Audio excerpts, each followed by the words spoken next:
Hey, everybody. Welcome to bicycling.com. I'm Whit Yost. He's Matt Phillips, and we're breaking down what you can learn from today's stage of the Tour de France to improve your own ride. Matt, I'm really excited that you're here today because as bicycling's senior test editor, there is no one more expert when it comes to talking about the bikes that these guys ride. And, stage 3, it was a bit of an interesting stage, a long stage, a day for a breakaway, lots of wind, but there was also a lot of climbing. And so that really leads me to wonder about aero bikes versus lighter climbing bikes. What are the guys riding? Which teams have 2 bikes? Which teams have 1? And how can that help our readers really pick the best bike for them? Yeah, absolutely. This is classified as the first mountain stage. There was almost 4,000 meters of climbing, 3,850, which works out to 12,631 feet over 121 miles or 195 kilometers. Despite all that climbing and three classified climbs, they rode the average speed was over 41 kilometers per hour. So super duper fast. And that's why you're seeing so many aero bikes.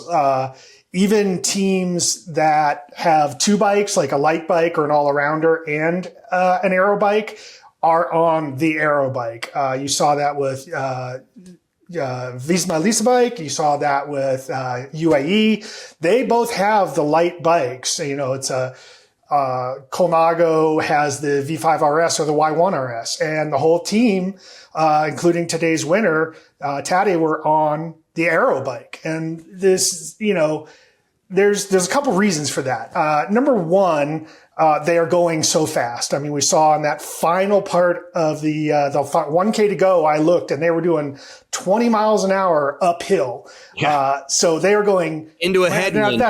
You do a headwind. Yeah. I mean, and that's at the end of a long, hard, hot stage, and they are still going that fast.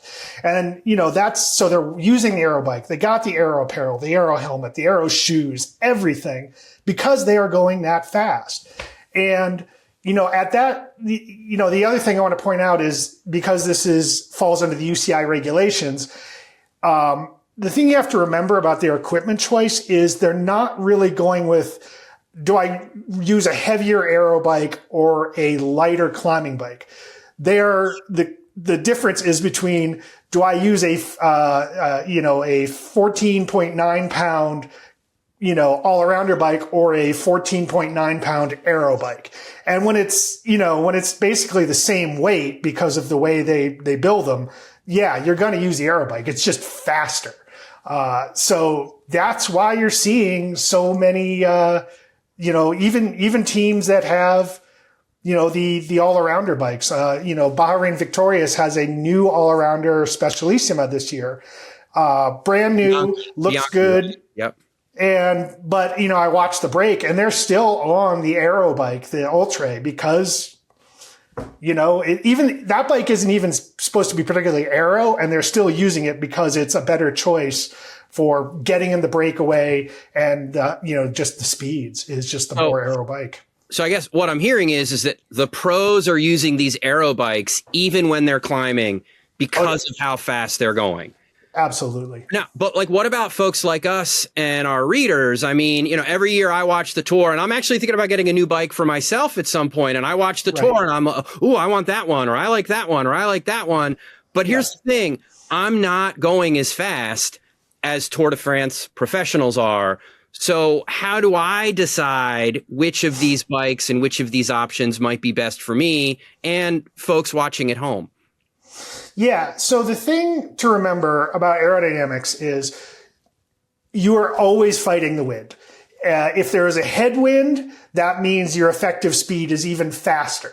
So you are always pushing against the wind. Even if you're going uphill, you are pushing against the wind. So aerodynamics always matter. When you are, I climbed Outacam last year before, the tour went up it. So I could look at my time versus the winning time, Tadej again. He is literally going twice the speed uphill that I am on Outacam. But even at my speed, Aero matters. And part of the reason for that is if you are going slower, you are on the course longer. So like the aero gains add up more. Now, the twist for us is that because we're not pros, we don't have to abide by the tour's, the UCI's weight regulation. So in theory, we could be riding a much lighter climbing bike, like, Cervelo's R5 comes out of the box, the top of line one, well under the UCI weight limit.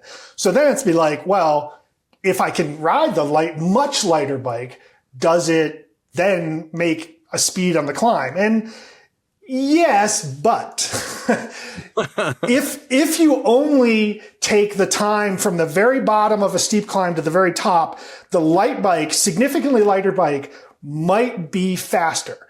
But if you look at a course A to B, you are not on the climb for the entirety of that time. You are on flats, you are on downhills. And when you are, when you're going faster, aerodynamics plays more and more of a role. And again, just because you're going uphill doesn't mean aerodynamics doesn't matter. It absolutely still matters, even if you're going slower than the pros. So, but, that's if you care about time and speed and all that.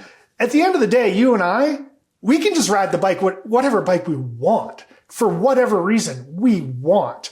And yeah, if you want the fastest bike, most of the time that's going to be an aero bike. If you want to do uphill time trials, hill climbs, a lot of times the lightest bike is going to, matter. For me, the purple bike is the best bike. It's just like, I don't care about it being the most aerodynamic or the lightest. I want my bike to be the bike I want to ride.